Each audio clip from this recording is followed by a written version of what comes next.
तो दोस्तों, इस वक्त मैं आपके सामने उपस्थित हूँ।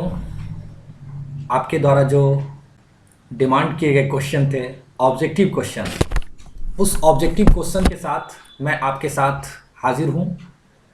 120 क्वेश्चन जो मैंने आपसे बताया, जिसमें 40 आपके प्रोज के क्वेश्चन हैं, 40 आपके पोइट्री के क्वेश्चन हैं और 40 स्टोरी ऑफ इंग्लिश के। तो आपने देखा, मैंने आपके क्वेश्चनों को 3 भागों में डिवाइड किया है। 40 क्वेश्चन प्रोज से, 40 क्वेश्चन पोइट्री से और 40 क्वेश्चन स्टोरी ऑफ इंग्लिश से। तो सबसे पहले हम लोग बात करें प्रोज की। तो आप जान रहे हैं कि इस वक्त आपके पास समय कम है और जितने समय उस समय का सदुपयोग करना है ताकि बेहतर रिजल्ट हो सके। तो उसी समय को देखते हुए मैंने आप लोगों के लिए ये 40 क्वेश्चन मैंने तैयार किया है।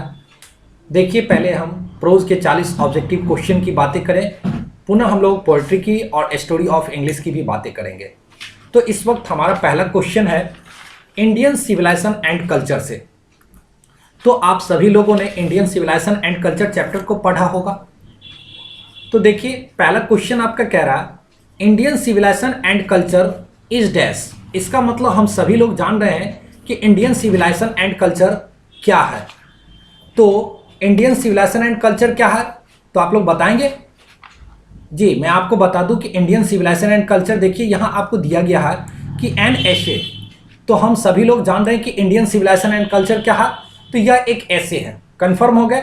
अब अगर यही बातें आपसे अगर एग्जाम में क्वेश्चन के रूप में आ जाए कि Indian civilisation and culture is dash, तो आप इजी वे में इसका आंसर लिख सकते हो कि इंडियन सिविलाइजेशन एंड कल्चर क्या है, एक ऐसे है।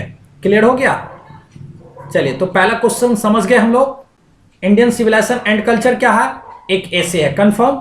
नेक्स्ट क्वेश्चन हम लोग बात करें नंबर 2, डॉक्टर जाकिर हुसैन। सारे लोगों ने एक चैप्टर पढ़ा होगा, वो चैप्टर थे आपके भारत इज माय होम। तो भारत में इज माय होम को किसने लिखा? डॉक्टर जाकिर हुसैन ने। हम सभी लोग जान रहे हैं। यहाँ एक क्वेश्चन है कि doctor Zakir Hussain was the dash president of India. तो आप सभी लोग जान रहे हैं कि डॉक्टर जाकिर हुसैन जो थे वो केवें प्रेसिडेंट थे? भारत के 3rd प्रेसिडेंट थे। बिल्कुल सही।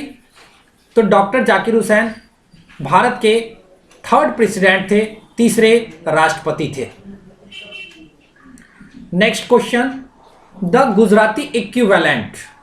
The Gujarati equivalent for civilisation means, यानी कि गुजरात की जो सभ्यता थी वो बिल्कुल किसके इक्विवेलेंट में थी, किस सभ्यता संस्कृति के इक्विवेलेंट में, उसे क्या कहा जाता था? हम सभी इस तरह के क्वेश्चन पढ़े थे इंडियन सिविलाइजेशन एंड कल्चर में। तो हम सभी लोग जान रहे हैं इसका सही आंसर गुड कंडक्ट होगा। कंफर्म हो चुके हैं, गुड कंडक्ट। तो कोई प्रॉब्लम कंफ्यूजन तो यहां तक नहीं है। The Gujarati equivalent for civilisation means good conduct. Confirm हो चुके हम लोग, इसका सही answer good conduct. Next question, Sevi. Sevi was passionately interest in dash. हम सभी लोग जान रहे हैं कि सेवई जो था बहुत ज़्यादा इंटरेस्टेड था। वो किस चीज़ में इंटरेस्टेड था? तो हम सभी लोगों को मालूम है कि वो गर्ड्स में था। गर्ड्स का मतलब क्या होता है? तो कद्दू। सेवई बहुत ज़्यादा इंटरेस्टेड किस चीज़ में था? कद्दू में था। क्योंकि हम लोगों ने पढ़ा एक चैप्टर, शायद आप लोगों को याद हो वो चैप्टर, सेवई के बारे में, कि सेवई जो है बहुत ज़्यादा द आर्टिस्ट चैप्टर से लिया गया है, जिसके राइटर शिगा नोया है। शिगा नोया है और उन्होंने बताया है कि इस चैप्टर में सेवई नाम का एक लड़का है जो 12 ईयर्स जापानीज बॉय है और वह बहुत ज़्यादा इंटरेस्टेड होता है गर्ड्स में, और वो बहुत ज़्यादा गर्ड्स को क्या करता है? कलेक्ट करने का काम करता है। थैंक यू दोस्तों। नेक्स्ट क्वेश्चन हम लोग देखें, सेवीज फादर वर्कड एट डैश। अब आप लोगों को मालूम है कि सेवई के जो पिताजी थे वो काम करते थे, लेकिन सेवई के पिताजी कहाँ काम करते थे?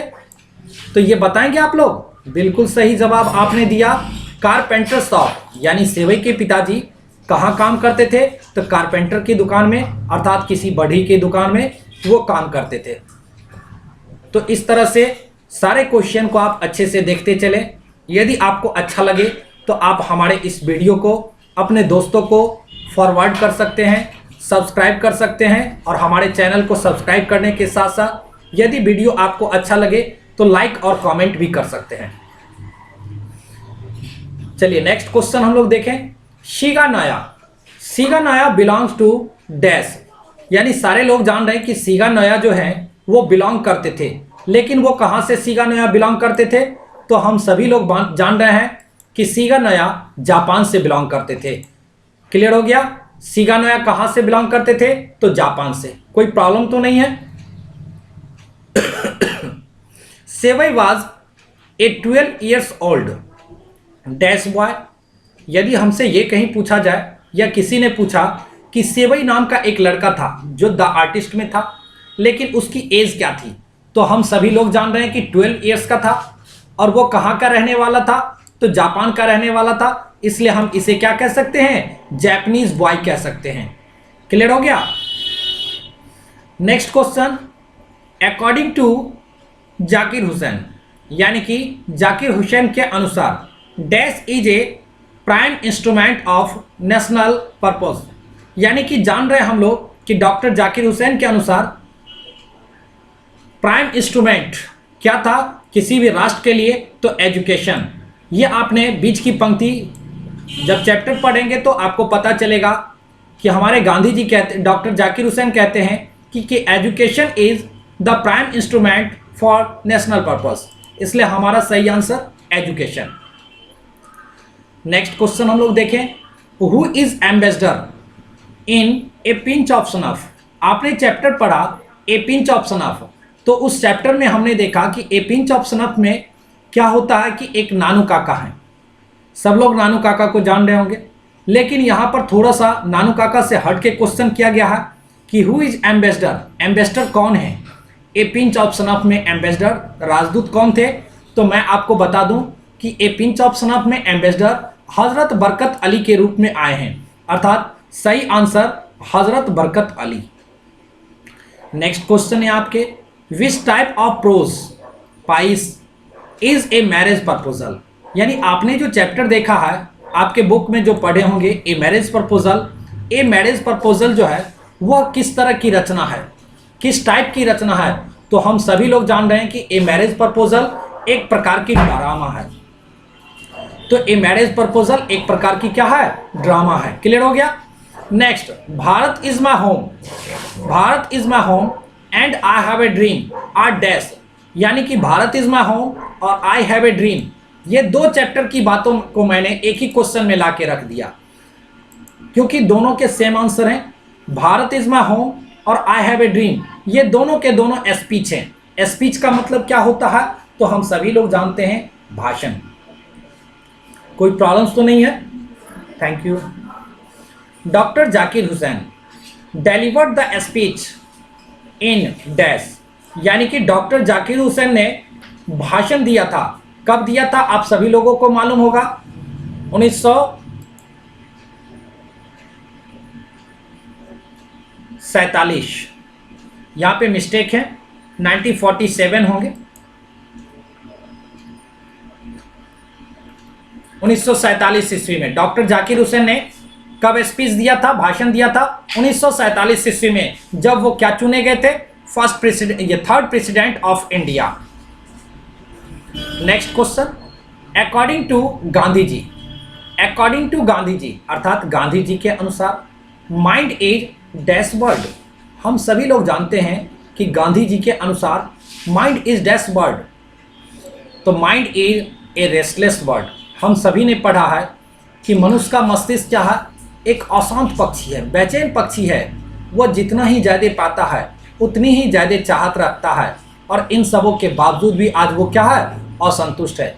इसलिए हम लोग कहते हैं mind is a restless word, the more it gets the more it wants and stills remains unsatisfied. Next question. Doctor Radhakrishnan never lost his faith in dash. कहा जा रहा कि डॉक्टर राधाकृष्णन जो है नेवर लॉस्ट हिज फेथ, कभी भी उन्होंने अपने विश्वास को नहीं खोया।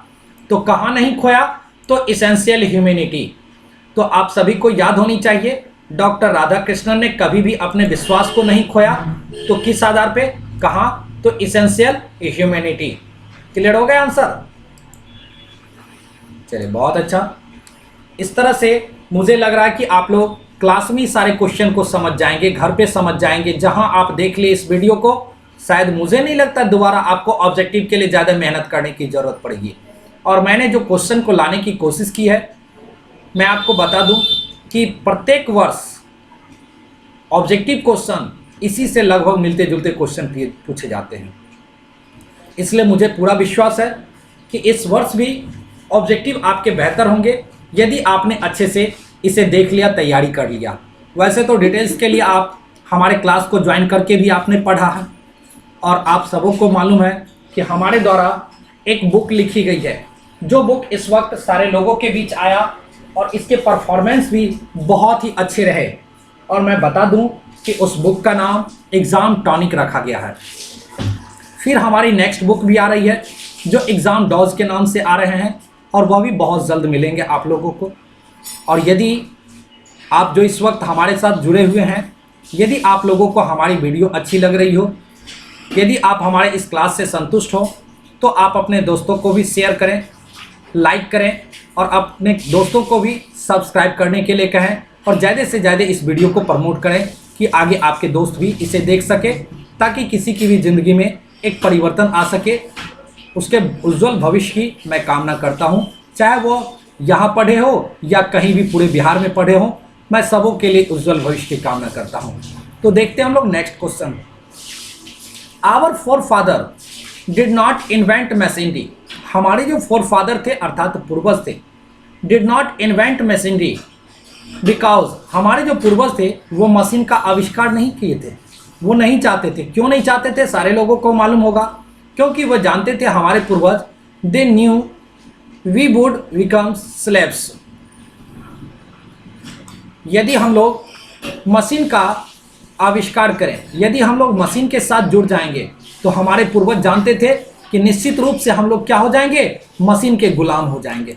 क्लियर हो गया? तो इस प्रकार से हम लोग क्या हो जाएंगे? मशीन के गुलाम हो जाएंगे। ऐसा सोच किनका था? तो हमारे पूर्वजों का सोच था। क्लियर हो गया? कोई प्रॉब्लम तो नहीं बाबू? Next question, who has delivered? Who has delivered I have a dream? अर्थात आई हैव ए ड्रीम जो है उसे किसने भाषण के रूप में दिया था? तो हम सभी जान रहे हैं कि आई हैव ए ड्रीम क्या है? एक भाषण है, जिसे किसने? तो मार्टिन लूथर किंग ने।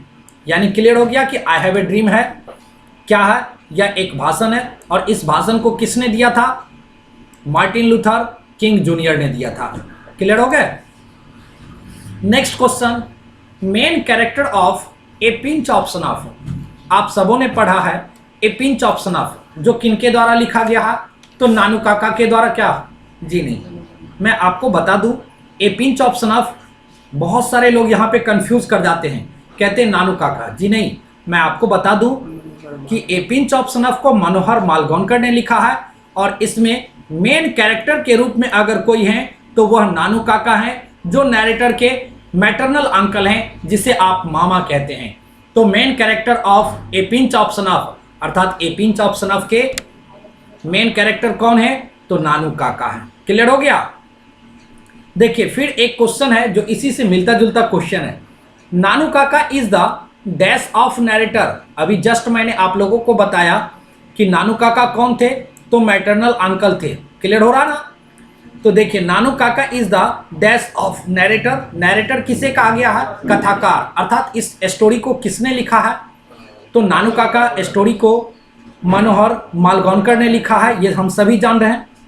लेकिन इसके मेन कैरेक्टर की बात आवे तो नानू काका हो गए, और नानू काका का नैरेटर के साथ क्या संबंध है? तो मैटरनल अंकल हैं, अर्थात उनके मामा हैं। Clear? Next, who is coming to Delhi? Who is coming to Delhi? कौन दिल्ली आ रहे हैं? To see some minister.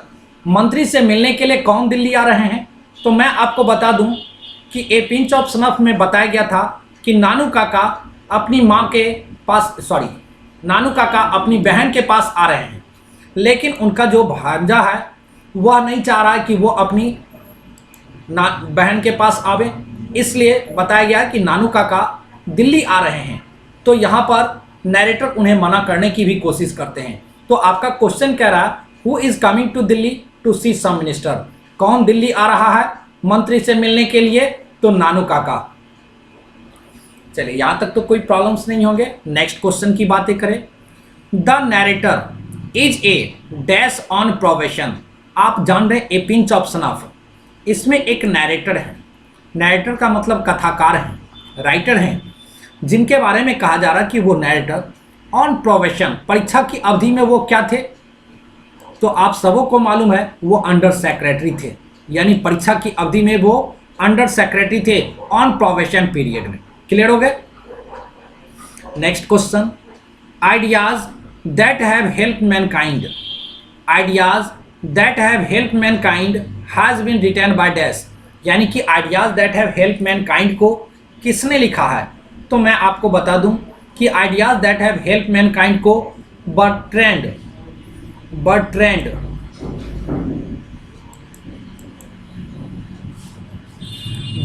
Russell ने लिखा है। Bertrand Russell. क्लियर हो गए? यहाँ पे स्पेलिंग एरर है। मैं आपको बता दूं कि ideas that have help mankind को बर्ट्रैंड रसेल ने लिखा है। क्लियर हो चुके हैं? तो आपसे कहा जाए कि ideas that have help mankind को किसने लिखा है, तो आप कह सकते हैं कि बर्ट्रैंड रसेल ने लिखा है। क्लियर हो गया? नेक्स्ट क्वेश्चन है utilisation of dash prove to be a milestone in human progress, यानी कौन मील का पत्थर साबित हुआ था मानव के विकास में? तो हम सभी लोग जान रहे हैं कि आग की जो खोज हुई थी वह मानव के विकास में मील का पत्थर साबित हुआ था। आग, fire. Who is the main character of the earth? हम लोगों ने चैप्टर पढ़ा था प्रोज में अर्थ, तो अर्थ के बारे में ही एक क्वेश्चन है, अर्थ से रिलेटेड एक क्वेश्चन है कि ये जो चैप्टर अर्थ था उस अर्थ चैप्टर के मेन कैरेक्टर कौन है? तो हम सभी लोग जान रहे हैं कि अर्थ चैप्टर के मेन कैरेक्टर कौन थे? बेंजी थे, बेंजी। नेक्स्ट क्वेश्चन है Bertrand Russell got Nobel prize in dash, Bertrand Russell got Nobel prize in England in dash, यानी कि बर्ट्रैंड रसेल ने नोबेल पुरस्कार को कब प्राप्त किया था? तो हम सभी लोग जान रहे हैं कि बर्ट्रैंड रसेल को नोबेल पुरस्कार मिले थे, लेकिन कब मिला था? तो 1950, 1950। Next question, who is known as black Gandhi? आप सभी लोग जानते होंगे कि ब्लैक गांधी के नाम से कौन जाने जाते थे, किन्हें कहा गया था ब्लैक गांधी? तो मैं आपको बता दूं कि Martin Luther King, Martin Luther King को कहा गया था ब्लैक गांधी। क्लियर हो गए? मार्टिन लूथर किंग को ब्लैक गांधी कहा गया था। नेक्स्ट क्वेश्चन हमारे होते हैं Martin Luther receive Nobel prize, Martin Luther को नोबेल पुरस्कार कब मिला था? तो हम लोग जान रहे हैं कि मार्टिन लूथर को नोबेल पुरस्कार कब मिला था? तो 1964, यानी 1964 ईस्वी में मार्टिन लूथर को नोबेल पुरस्कार से सम्मानित किया गया था। नेक्स्ट क्वेश्चन देखिए दोस्तों, Martin Luther fought against dash, Martin Luther ने क्या किया? लड़ाई लड़ा था, युद्ध लड़ा था, लेकिन किसके बीच, किसके विरुद्ध? तो रेजिकल डिस्क्रिमिनेशन, यानी हम सभी लोग जान रहे हैं रंग भेदभाव, नस्ल भेदभाव के विरुद्ध इन्होंने क्या किया था? लड़ाई लड़ी थी, आवाज उठाई थी, उसके विरुद्ध इन्होंने बोला था। Next question, Martin Luther delivered a speech in dash hall, तो आप लोग को मालूम है कि मार्टिन लूथर ने एक भाषण दिया था, और वो भाषण कहाँ दिया था? तो लिंकन मेमोरियल हॉल में दिया था इन्होंने वो भाषण। क्लियर हो गया? मार्टिन लूथर ने जो इस भाषण को दिया था वो कहाँ दिया था? लिंकन मेमोरियल हॉल में। क्लियर हो रहा है?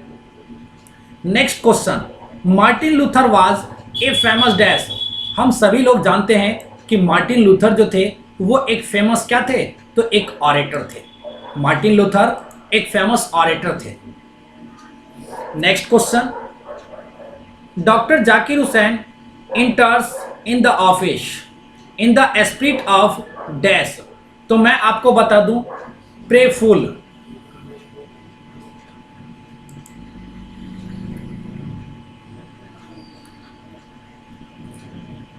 प्रेफुल ह्यूमिलिटी, यानी कि वो संपूर्ण मानवता के साथ, विनम्रता के साथ, पोलाइटनेस के साथ कह रहे हैं कि doctor Zakir Hussain entered in the office in the spirit of prayerful humility, यानी संपूर्ण समर्पण की भावना के साथ उन्होंने क्या किया, ऑफिस में प्रवेश किया, जब वो किसके रूप में, प्रेसिडेंट के रूप में, थर्ड प्रेसिडेंट के रूप में चुने गए।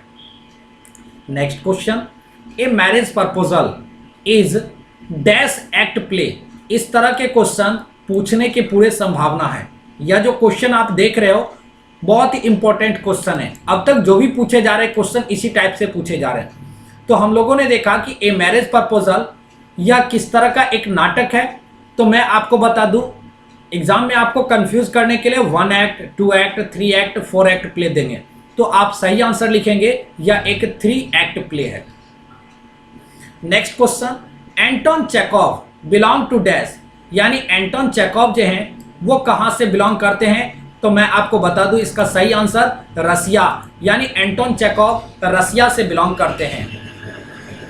Next question, Lomov's dog name is dash. Lomov जो हैं उनके कुत्ते का नाम क्या था। तो मैं आपको बता दूं लोमोव के कुत्ते का नाम गैस है, Guess. Lomov wants to marry, Lomov किससे शादी करना चाहता है। तो आप सभी लोग क्लास में पढ़े थे, लोमोव नतालिया से शादी करना चाहता है। तो सही आंसर हमारे क्या हो गए, Natalia. Natalia's dog name is dash, Natalia के कुत्ते का क्या नाम था, लीप। बहुत अच्छा, नतालिया के कुत्ते का नाम लीप है, लेकिन वही लोमोव के कुत्ते का नाम गैस था। Next, Pearl S Buck, Pearl S Buck visited India during dash, यानी कि पर्ल एस बक जो है भारत भ्रमण पे आई थी, लेकिन कब वो भारत भ्रमण पे आई थी आप लोगों को पता है, सेकेंड वर्ल्ड वार, जब द्वितीय विश्व युद्ध हो रहे थे तो उसी दरमियान वो भारत भ्रमण पर आई थी। नेक्स्ट क्वेश्चन, बेंजी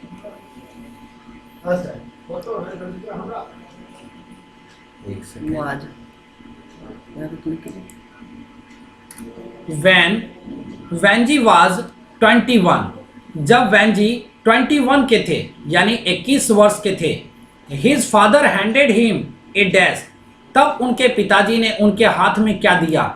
मैं आपको बता दूं कि यह जो चैप्टर है द अर्थ का है।